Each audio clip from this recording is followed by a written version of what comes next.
Señoras y señores, queremos agradecer esta invitación que se nos hace al 22º Congreso Nacional de la CEDOCUT 2022. Según lo previsto en el estatuto vigente de la CEDOCUT, artículo 14, en concordancia con el número 21, literal H, y cumpliendo con las resoluciones tomadas por el Consejo Nacional del día 10 de marzo del año 2022, se convoca al 12º Congreso Nacional de la CEDOCUT, que se llevará a cabo los días 27 y 28 de abril del año 2022 a partir de las 8 horas.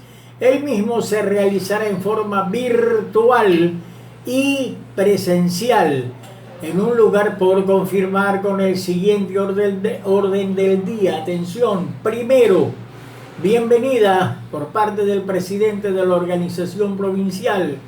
2, informe de calificación de las delegaciones. 3, elección y posesión de la mesa directiva del Congreso.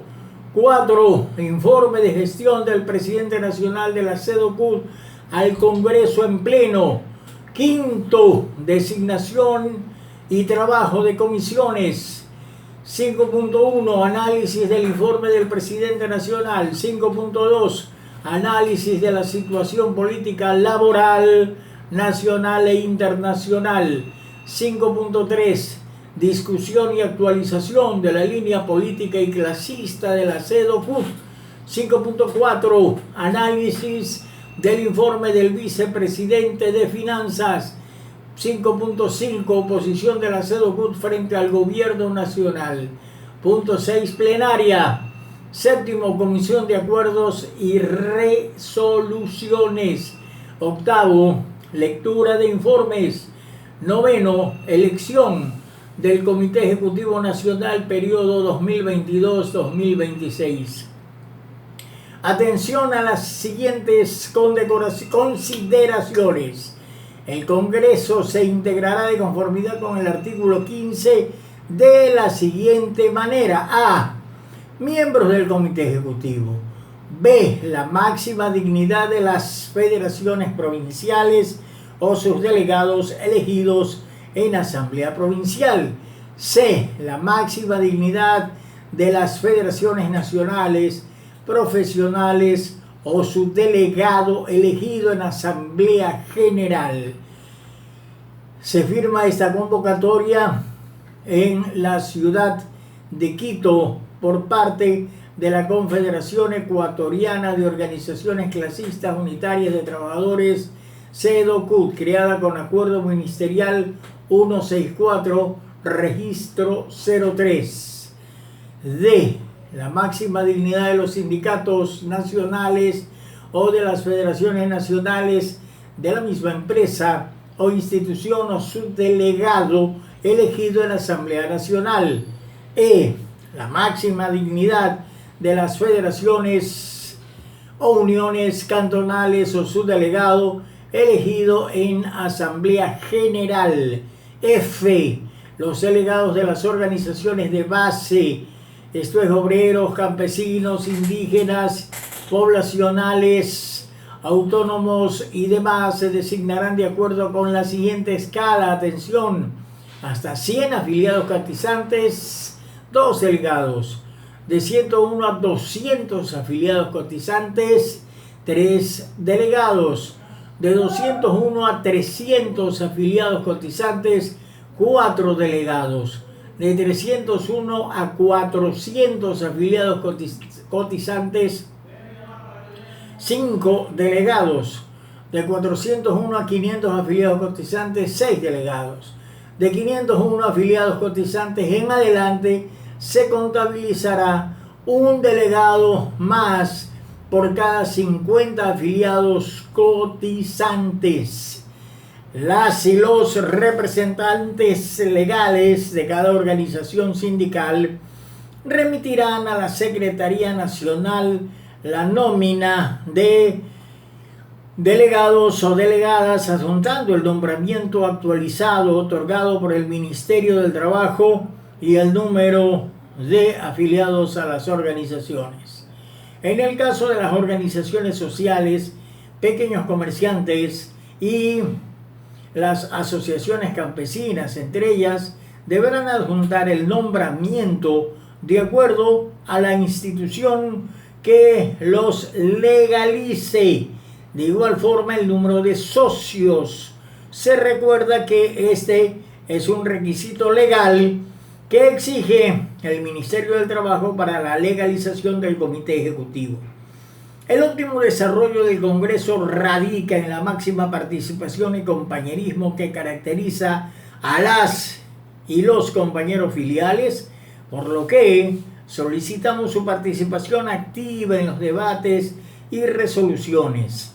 La participación de las y los delegados de las organizaciones será en dos formas: presencial, autogestión de cada organización en costos logísticos, y virtual para quienes tengan dificultades de movilizarse.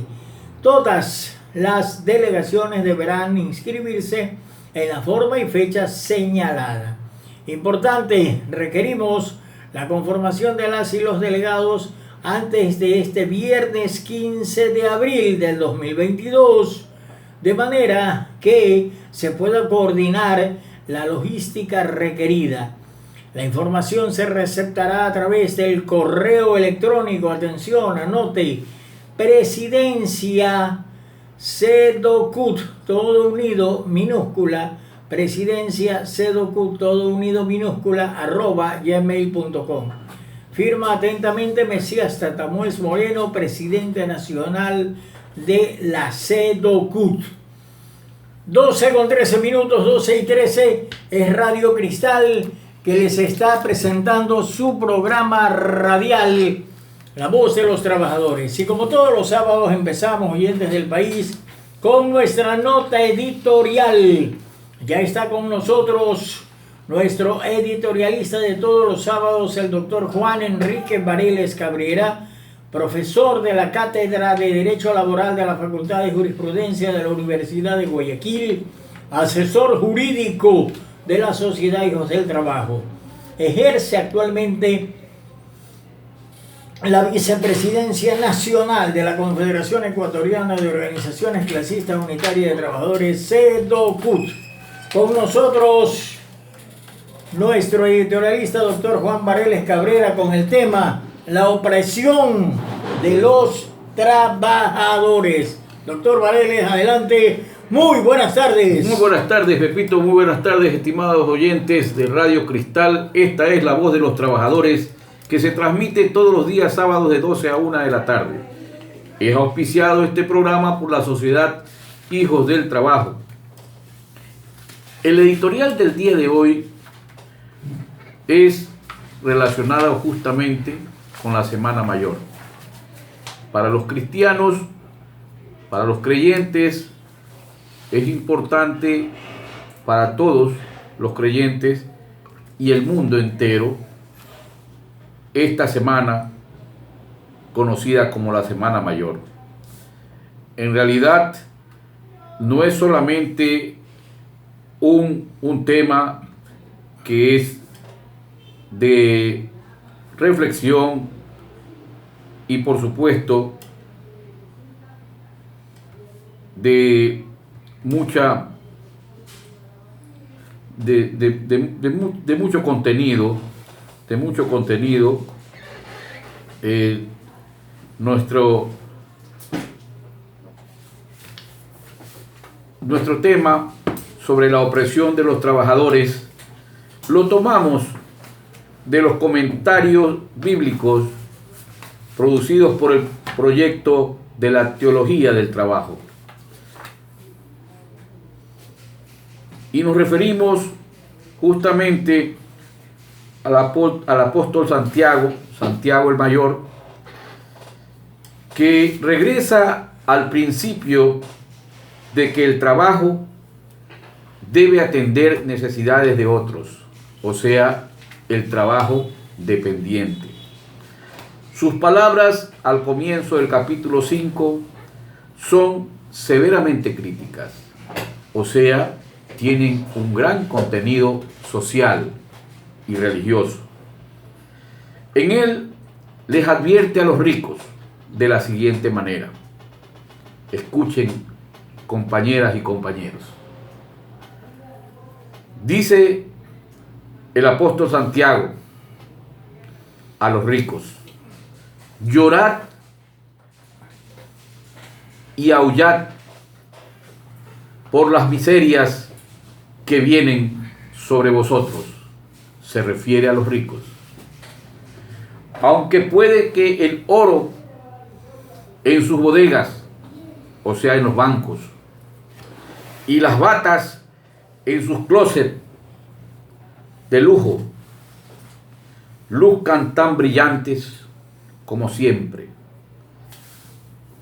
Miren ustedes esa sentencia que el apóstol Santiago, quien dicho sea de paso, Santiago es el hermano mayor de Juan. Juan, como recuerdan ustedes, el día de ayer, para quienes seguimos el martirologio y la crucifixión de Jesucristo, Jesús le encarga a su madre, a Juan, cuando le dice: madre, he ahí a tu hijo; hijo, he ahí a tu madre. Es que en aquel entonces, si Jesús no le dejaba el encargo de su madre a un cabeza de familia, le tocaba a María deambular por el mundo, y era prácticamente como dejarla en desamparo. Santiago el mayor fue pescador, igual que Santiago Pedro. Pero debo recordarles que, de acuerdo con la Biblia, Santiago y Juan fueron quienes estuvieron presentes en todas las actividades que cumpliera Jesús en los diferentes pueblos, y que estuvieron presentes en las diferentes en los diferentes momentos en que hiciera su gracia como hijo del Señor. Entonces estas palabras cobran un alto significado, pues Santiago está tan seguro del juicio que vendrá sobre los ricos, que habla como si sus riquezas ya se estuvieran descomponiendo. Esto es importante porque miren ustedes lo que a continuación sentencia: vuestras riquezas se han podrido y vuestras ropas están comidas de polilla. Vuestro oro y vuestra plata se han oxidado. Su autoindulgencia, porque saben ustedes que los ricos, cuando van a la iglesia, también se golpean el pecho. Solamente los ha engordado, ¿sí? Porque sacan el billete más chiquito para dar el diezmo, mientras el pobre, de su pobreza, le da lo que le falta en el diario vivir. Dice: su autoindulgencia solamente los ha engordado para el día de la matanza, es decir, para el día en que el Señor de los ejércitos tome las riendas del juicio final. Pero no queda ahí Santiago. Santiago dice que al parecer que estos ricos están condenados tanto por la manera en la que adquirieron su riqueza, y se refieren a quienes se lucraron de ella desde el gobierno, desde la empresa, desde los negocios, es decir, la corrupción que hoy campea en el mundo entero, como por lo que hicieron o no hicieron, porque hay gente a la que le pagan también para que no vean, para que no hagan, para que no digan. Con ella, cuando las obtuvieron, es decir, que hay ricos por acción y ricos por omisión.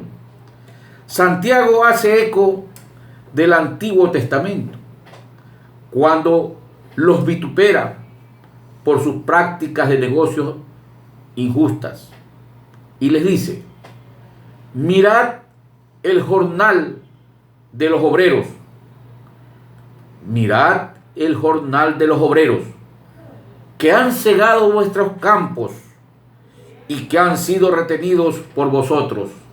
Es lo que Carlos Marx le denominó la plusvalía.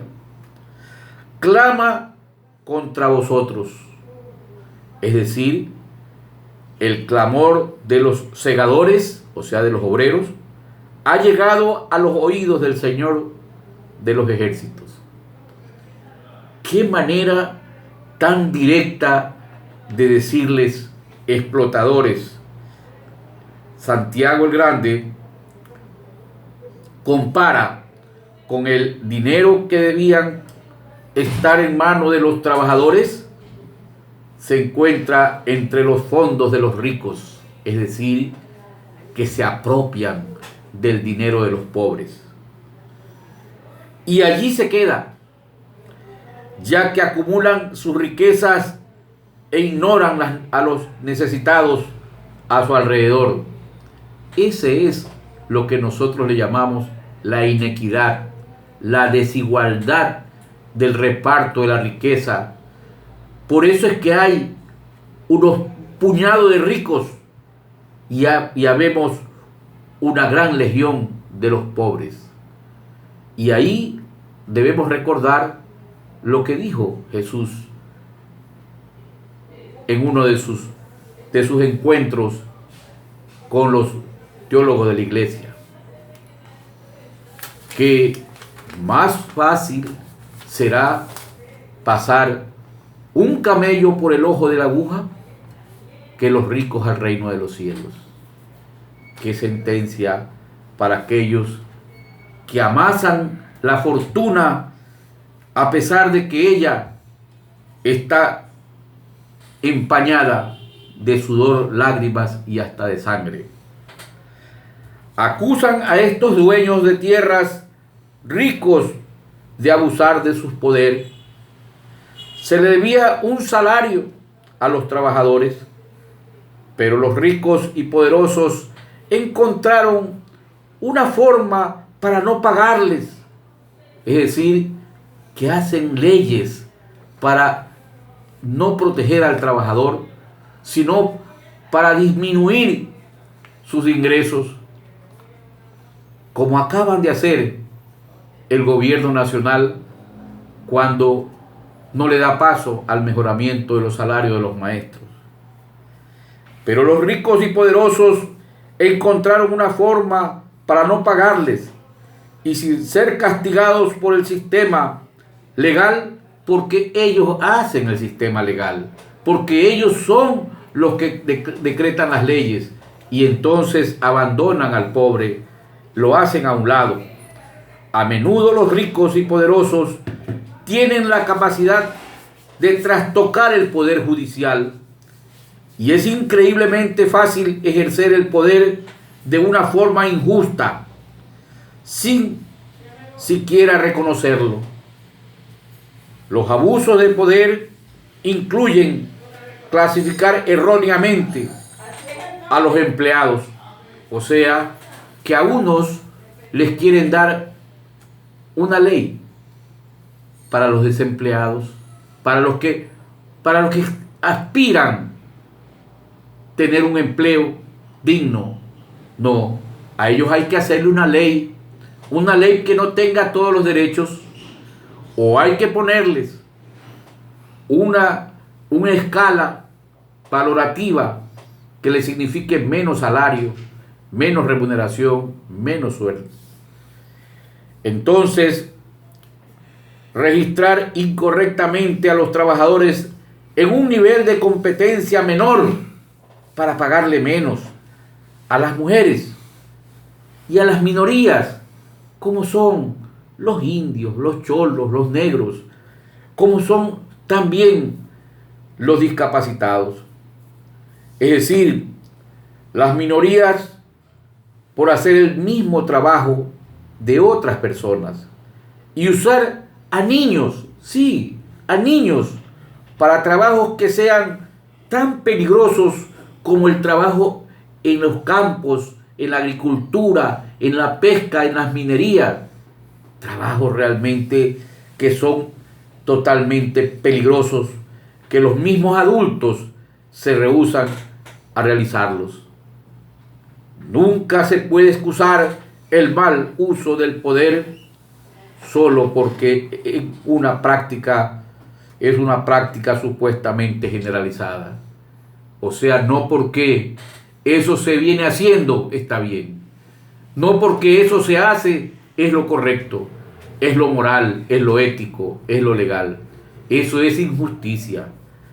Santiago también reprocha y dice: a los que habéis vivido lujosamente sobre la tierra y habéis llevado una vida de poder. La cuestión de qué es vivir lujosamente y con placeres también es compleja, pero afronta a muchos cristianos, pero confronta a muchos cristianos de una forma u otra. La preocupación principal de Santiago podría ser: ¿la forma en la que vivo mejora o perjudica la vida de las personas pobres? Es la pregunta que Santiago le hace a las grandes empresas, a los grandes propietarios de las tierras, a los grandes propietarios del capital. La forma en que vivo mejora o perjudica la vida de las personas pobres. Lo que hago con el dinero a que las personas salgan de la pobreza o contribuye a que permanezcan en ella. Eso se llama explotación. Santiago, en definitiva, es el apóstol que, en nombre de Cristo, como uno de los 12 apóstoles, llega a la península hispánica, lo que hoy es España y Portugal, y recorre todas las viñas, todos los pueblos, y se da cuenta de la explotación a la que habían sido sometidos la mayoría de los pueblos. Y cuando nosotros hablamos de los pueblos, no nos referimos solamente a aquellos que son o profesan la religión cristiana, sino a todos los pobres, indistintamente, incluso a los no creyentes. ¿Por qué? Porque también Jesús aprendió el oficio de su padre, de José. José el carpintero. Recuerden ustedes que se lo llamaba el hijo del carpintero. Y por eso los pobres y los trabajadores creemos que es justo también en esta hora la voz de los trabajadores decirles que nosotros creemos que es necesario que tengamos la redención de los trabajadores, que el pueblo cristiano trabajador tiene que saber que la explotación no es cristiana, que la explotación no tiene ninguna excusa y que más bien se trata de una violación al credo, y por eso los ricos no pueden. Todo rico que explota a su pueblo a sus trabajadores, no está cumpliendo la ley de Dios y tampoco la ley del hombre. Es nuestro editorial del día de hoy, dedicado justamente a la explotación del obrero.